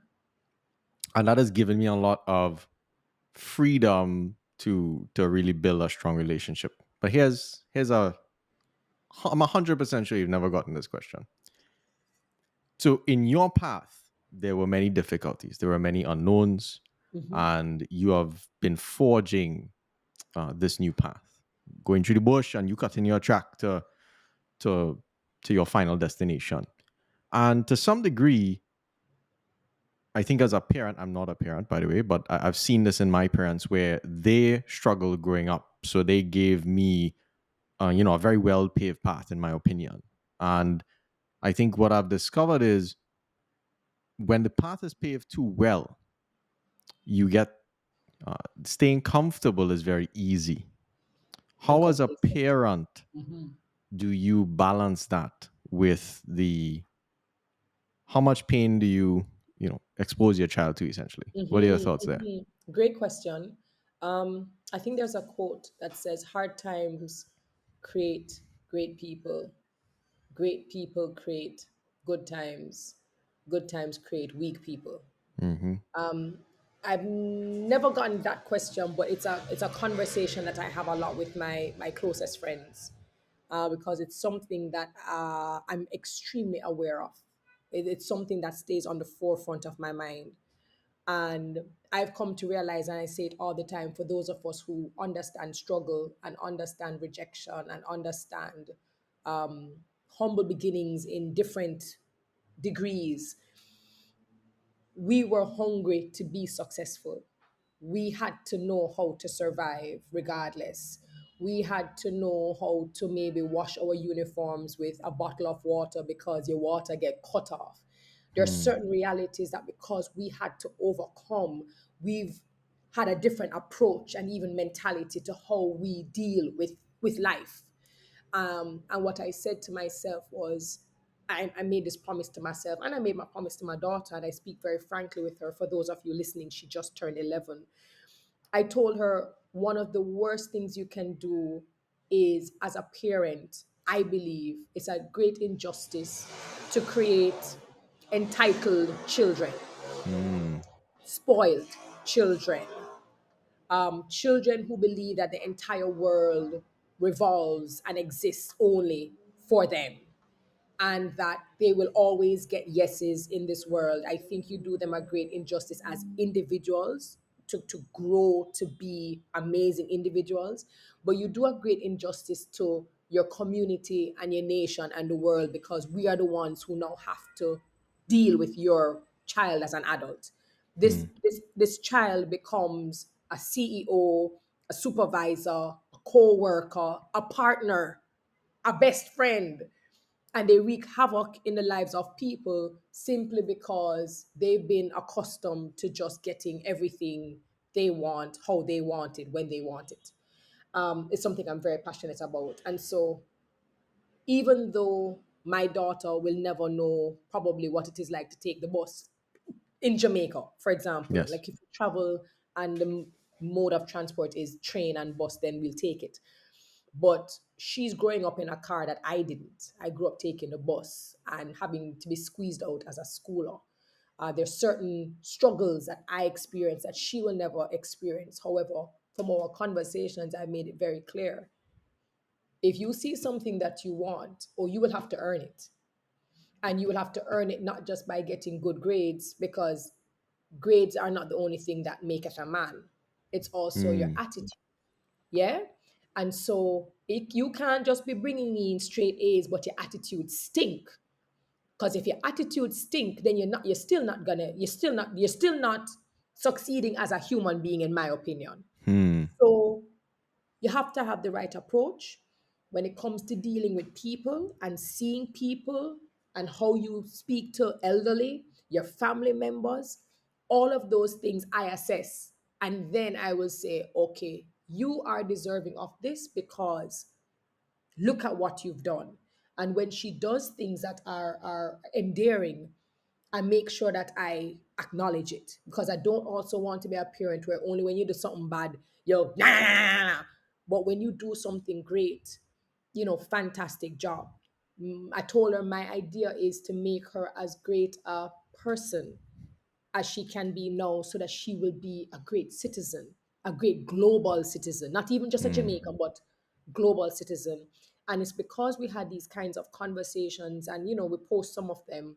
That's why I got invited to do my TEDx talk in Ah, Birmingham. very It cool. was because they wanted a topic that spoke about unleashing the potential of children. And for me, what I added was by teaching them things that we don't typically teach them culturally. And it was about inclusion, diversity, autonomy, and empathy. And so for me, she earns based on those things. Yes. And I made it very clear that the entitlement thing is not going to work, and that life is not going to be a bed of roses. So I tell her no. And you have to deal with that no. And how do you counter my no? Do you Hmm. negotiate that no? Or do you go in a corner and whine? And I observe Interesting. all of those things, and then I present it to her and I say, this is what you did. Was this right? And so she's now able to come to her own conclusions. She now knows how to manage no's and how to manage things that don't go her way. And that's important to me. Great, great. I appreciate you sharing that, because I think I see, it's a pattern that you see people become successful, and their kids are given, as you're saying, a good life. And Mhm. I think even seeing the parents that my struggles went through, and I seen like the strength of my parents. And then when you have certain things taken care of, there's, I think, the learning experience are not necessarily always there. And that's why for me, I pursue fitness, just because I'm artificially inducing that stressful environment, right? Because I didn't grow up poor. I Oh, yeah, didn't, you for know what I mean? sure. Like I had a lot of things growing up. I wasn't like crazy rich or anything like that. But my parents gave me the opportunity to experience a good life. Yeah. And now I'm also very intentional about hold up. Like my ancestors didn't sacrifice, everything for me to come to the land of opportunity. I call America the land of opportunity to sit down and be comfortable. You know what I And mean? Like, just, yeah, for sure. and And and even just extra, what you're saying? no, I'm saying just a breeze now and just sit down and oh yeah, I make it. I'm good. Yeah, oh, absolutely. And I think as you going back to your fitness journey, by putting her in extracurricular activities, she does piano on Mondays, she does competitive swimming Tuesdays and Thursdays, she does synchro Wednesdays, she does dancing on Fridays. Those things allow her to manage her time, and I've told her, Hmm. manage your time, and you have to put in level, what if whatever you put in is what you get out. And Yes. so using those avenues as well helps with team leadership, time management, and making sure that they stick to it. And if she come home one day when she started swimming and she said, oh my god, she was in so much pain, I said, yeah, but over a period of time you're not going to feel it. But if you stop, if you choose to start it again, it's going to be worse. Yes. Push through. And so I found that that kind of parenting has worked so far. I won't be perfect in all areas, but for me, it's nice when I see her, for example, very quickly. She just did her end of term exams, and we were preparing for her Spanish exams. They're learning parts of the body in Spanish, and the teacher gave them activities: speaking, reading, writing, running, and then asked them to write the corresponding body parts. And so she puts, for speaking, she puts mouth, hands, finger. And for reading, she puts eyes and fingers. And for a second, I was like, huh? And then I realized for speaking, it was hands and fingers for sign language. And Hmm. for reading, she used fingers because blind people use braille. Whoa. And it was one of those moments where I had the warmest, fuzziest feeling in my heart. And I was like, you are killing this parenting game. Like, you are on. Like, it's one of those times when I really wanted to just be like, can we celebrate you right now as a parent? Because one of the things that I wanted to be intentional about with raising her was exposing her to communities with people with disabilities and thinking about them at every process. If Hmm. you're doing something and it does not include or cannot include someone with a disability, the process is wrong. The system Wow. is wrong. And so the fact that in just that simple Spanish exam or test revision, she thought about communication, not just based on her and who she typically sees.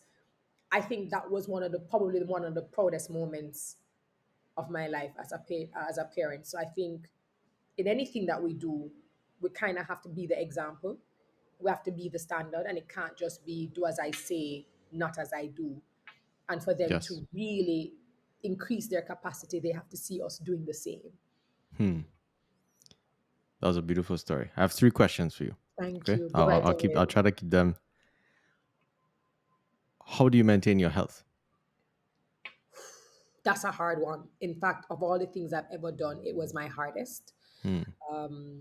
But over the period of time, I kind of just made very important decisions. I do my pap smear every year.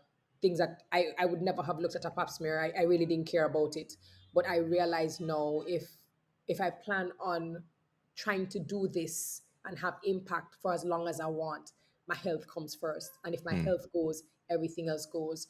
And so from mammogram, which I just did for the first time at 40 last year, is something that I'm going to continue to do my pap smears, to do my doctor's checkups, and even cutting out things that I could not do without, like Pepsi, Coca Cola. I Hey, was you have going Pepsi and through, Coca Cola? I I wouldn't was have expected that. what? I was Serious? going Hmm. through 4 liters easily, What? 4 liters a day.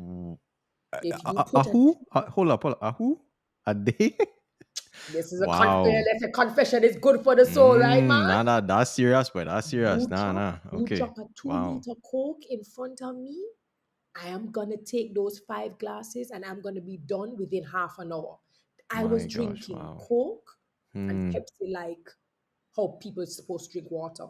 And that Wow. was one of the hardest things for me. Even now, I still get urges and I go to freezers in the supermarket and I stare at the Coke, or if I see someone pass with a Coke in a restaurant, I really want it. But Mm-hmm. it's one of those decisions that I've made to try to cut the amount of sugar, understanding that NCDs are the largest killers, especially of Black people and Mm-hmm. Caribbean people. It's the cholesterol, the diabetes, and all of those things. And it's because it is tied to what we eat and how we diet. And so I've curbed that, which I'm extremely proud of. And I know I have other areas to cut in terms of eating properly. But these are things I never would have thought about. I just get up and go. But now I realize I have to set an example, not just for myself, but for my Mm-hmm. daughter who is also coming. So she's really big on dieting now and drinking more water, and she's helping me as an accountability partner. Oh, that's beautiful. Cool. I think it's one of my joys to see both parents and their children engage in health activities. I was very fortunate growing up that my dad had a very good gym in our home, and I would invite people. So I've grown up lifting weights and seeing that and seeing him do it. I'm like, oh, I have to do this, and it left. He basically taught me how to grow old. And seeing him at he's Right. about to turn 68, and he's still sending me like bodybuilding pictures, and the man arms bigger than mine. I say shit, that I step up my game here, understand? So when fellas and I come and tell, boy, 60 so, boy, 60 so, I was like, I can't go and tell my father when I 60 something. You just look at Right. me like, what's your problem? Do you That's understand? true. I haven't made it to So, the gym though. Boy, Mark, the gym thing, I not the gym. You can't no, no, get no, to no, the no, gym. no, no, no. Okay, after this Mark, conversation is me and you because, Mark, the gym thing, boy. I not in the gym. Like it's one of serious? the biggest, the most asked questions I get. Hmm. Um, I there are want to ask you, no. people ask me about my leg routine and my stomach routine, and I'm just like, listen, y'all lucky you even saw me take the stairs to come up on this stage. Um, Hmm. Hmm. I'm gonna chalk it up to genes.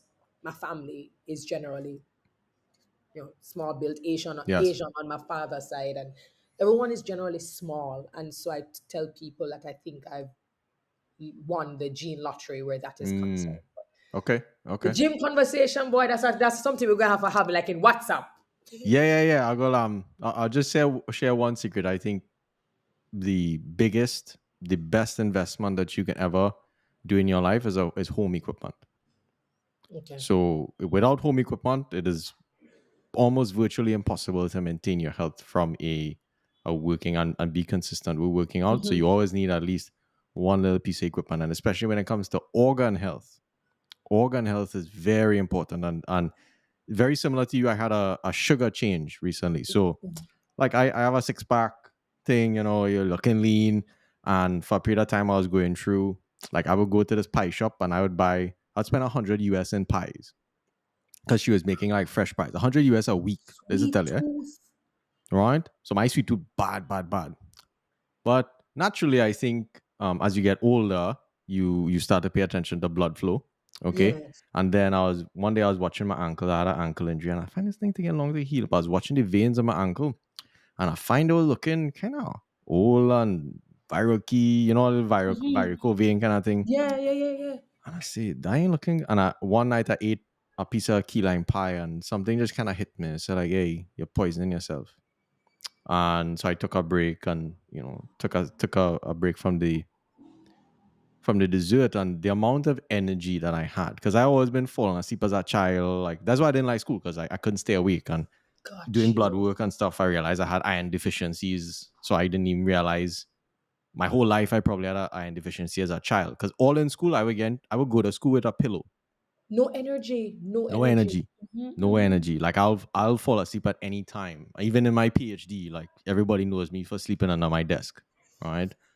I I had a big I had a pillow, a mat, and I wouldn't go home. I'll just sleep and wake up. You do work, and so that became a routine for me. But when I started to pay more attention to blood work, I think that's very Yes. important as we get older. And then just learning from my dad, just in very intense exercise is critical for organ health. Because otherwise, them organs and them, remember every day the organs and them just chipping away and they're going down. So and And I think that pain tolerance is a very important, that is the, in my opinion, based on my experience, that is the most critical lesson for a parent to transfer to a child. Yeah. This notion of tolerating physical, mental, and emotional pain. Pain. If they can, if a child has that, they can endure anything. The You see what I'm saying? resilience. Absolutely. That So capacity. Wow. that's a perspective I'll share. So my last two questions. I learned that you're an avid reader, which I am desperately. If you see it all my books, I am a. I consider myself a wannabe avid reader because I tend to read slow. But I am. I surround myself with books so I feel better. All right, so I could pick up and read a page or two. That works as well. Yeah, and I have very good intentions at least, and I recognize the importance. What would you say to someone or people that they don't have reading as a sport in their life? I would call it that, Yeah. and the importance of taking that into account. Ooh, this is an easy one. I love this question. Alex, who is again my executive liaison, when he came on board about a year and 6 months now, my only contractual stipulation with him is that he had to read a book a month. That was it. Oh, cool. Like, you can work from home, you can do anything you want to do, but you must read a book a month. Number one, you always hear readers are leaders, and everybody always uses that. But I think one of the reasons why I people consider me to be so eloquent and articulate, and I connect a lot of dots, and I find relatable moments to put things together, it's because I read a lot. Hmm. So I always have points of references. I always have things that I can say, hey, I was reading in this particular book, and it adds richness to not only your knowledge but to conversations, and you can create aha moments because you are the reader. And so for me, I've always told persons, it's good when you can be a creator and not necessarily the consumer all the time. It's great when you can create these aha moments, or these moments where people said, I didn't know that, because you read. Now, where it gets tricky is, for many of us, we lose our love for reading along our academic journey. We Yes. start to focus a lot on the books that help us to get the grade to pass. And as soon as we start to get into the professional world, we really are just dibbling and dabbling. If we're going back to school for our masters, then we start to pick up books again. But generally, we're kind of scrolling. We might read a one article, or we're reading just the headlines on social media. And so our attention span has gotten shorter. And the idea of reading anything over 150 words, it's like, oh my gosh. Where I will tell people is, you're going to read books that you will not like and that you won't like, but you won't know unless you start. Hmm. Unless you start. What I love about the internet, and where tech has worked for me as a book lover, is that there's so many communities, so many reviews. You can type in the kind of books you want, the kind of themes that you like, and literally communities and keywords will say, here are some books we recommend, which helps to make that overwhelming decision of which book to choose so much easier. I will tell people, if you start a book and you realize it's really not the book for you, do not feel compelled to finish it. Some of Hmm. the biggest avid readers in the world use DNF, did not finish, meaning it takes too much time and effort and energy to complete something that you really do not like, does not add value, and drains you more than anything. That's not what reading a book should do. And you have the choice, guilt free, to say, DNF, let me find something else.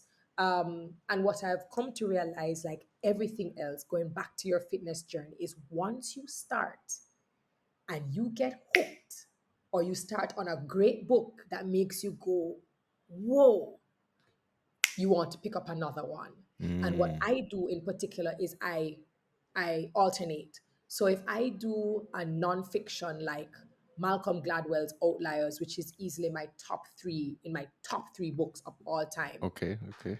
If I do Malcolm Gladwell's Outliers to read as fiction, I'm gonna break it up with something that is fiction, Anxious People.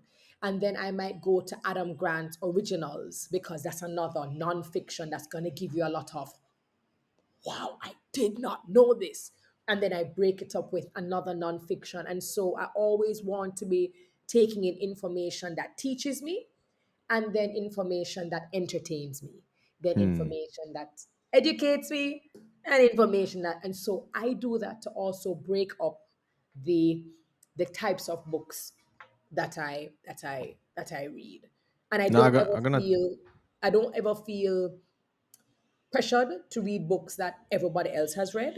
Hmm. I don't feel pressured to do that. And it makes for a nice reading list. So you do keep a reading list. Oh, yes. I keep a reading list. And for example, Alex has access to 100 of my books on Audible, that he Beautiful. can go in and read anytime. There's some books that I reread, and there's some books that I always recommend. And everyone always comes back and says, awesome. All right. That's my. I was supposed to be my last question, but since you have a zinger, And memoirs. tell me. Don't forget memoirs. I think Yes. memoirs So are I did also, learn that about you. love memoirs. Yeah, yeah, yeah, yeah. What do they Absolutely. do for you? Pardon? What do memoirs do for you? I think I think what it does is it is an honest, open account of people's lives, especially people who we idolize or people who we see just killing it at the top of their game, and to read their history, their past, their demons, their failures, their mistakes, the depression, just the bad parts, and to see how they were able to come out on the other end and survive and thrive and to now inspire others. I think there's always something to apply, there's always something relatable, and it also shows you that it can be done. Yes. It too can be done, and this Hmm. too shall pass. And so I tend to like great memoirs as well. Cool. I will be taking your. I'll try your alternate reading strategy because if you see my thing is either And nonfiction, technical. If you're learning, you're wasting your time. So I think I do need a little bit of shaking because I've found like my reading, my joy for reading is decreasing, but my anxiousness to read is increasing. yeah, yeah, and I tell people as well. There's some of us who will read 50 books a year. Some of us who read 200 books a year. But if you are starting out and you read one good book for the year, you've already done a very good thing. So Cool. don't look at the numbers of bookstagrammers who are accustomed to reading. And if you don't like print, try audiobooks. I will always tell people audiobooks are an amazing alternative for persons who may not have the time to sit down physically, or who may doze off when they read physical books. There's a lot of production value in audiobooks. I see. Makes sense. Okay, so this is my last question. I have You many more, sure? and we're gonna make sure under the part two. You seem very intentional about the mark. I would say the mark that you want to leave here, and I imagine it's the example that you want to show your daughter before you depart from her in your lifetime. What's the dream? I think the dream for me would have been to enter this world and pass through this world as myself, Mm, completely authentic and true to who I am. But because of my desire to be thoughtful and mindful about everyone else around me, that in my words and in my actions, it will inspire them to go and do the same. I think I want to be remembered as someone who just tried her best to always bring light and brightness and laughter and love and life to a space. And someone who, regardless of where you put her, she always tried her best. I think that ultimately is my dream, is my dream. beautiful. Well, we hit the 2 hour mark, and I've thoroughly Wow, enjoyed. really? Yeah, I'm so sorry. yeah. No, this is yeah, here's the interesting thing, yeah,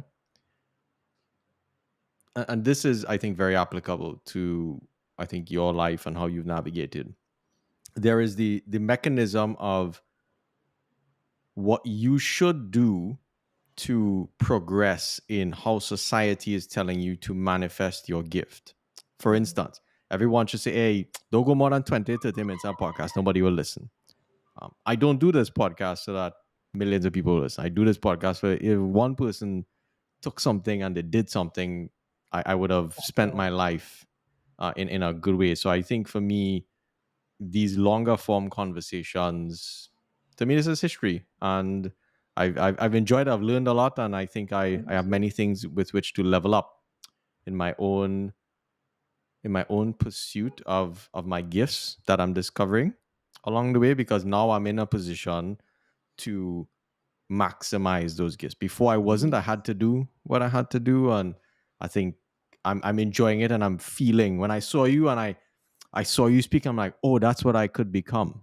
Yes, absolutely. And better. And better. That's what I.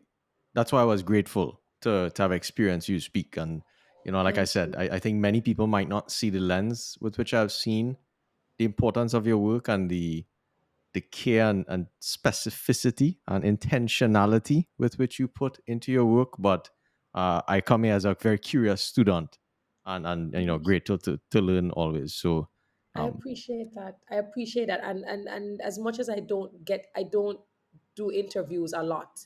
I appreciate interviewers who take the time, who really take the time to ask the questions that no one else asks, and to dive deeper and to explore depth of a person that many don't ever seek to because they're too stuck at the surface. I thank you so very much for honoring me with the kinds of questions and the thoughtfulness behind the questions, and for just recognizing what I put into my craft.